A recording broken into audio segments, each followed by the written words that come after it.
ფაქტურად ჯუჯუთა ჩამოვიდა. ერთი წუთი კამი.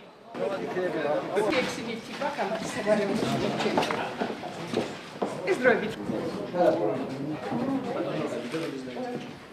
ინტერვიუ გამოცხადა. ხელობა იწოდეს. ეს არ დაიზაროთ და 27-ში ერთად. არამედ იმაზე იფიქროს, რომ რომელმა პოლიტიკოსმა მოახერხა და ხალხი.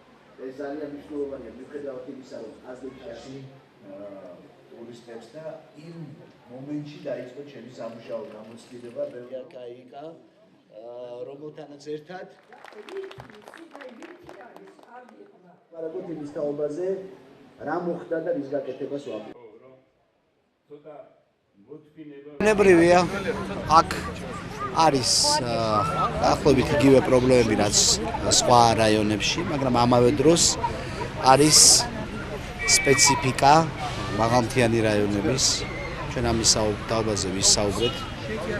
მე ხაზი გავუსვი იმას, რომ თითოეული მოქალაქე აქ, ვინც არ უნდა იყოს, რა პროფესიასაც არ უნდა იყოს, ამავე დროს არის მესაზღვრე და რეალურად საზღვრის შემქმნელი, საქართველოს საზღვრის შემქმნელი, ფიზიკურად თავისი სხეულით. და ეს სახელმწიფო უნდა დააფასოს. და ამასთან ერთად ერთი გონჯი ხიზანი ყავს და იმის გაშვების თაობაზე ვისაუბრეთ.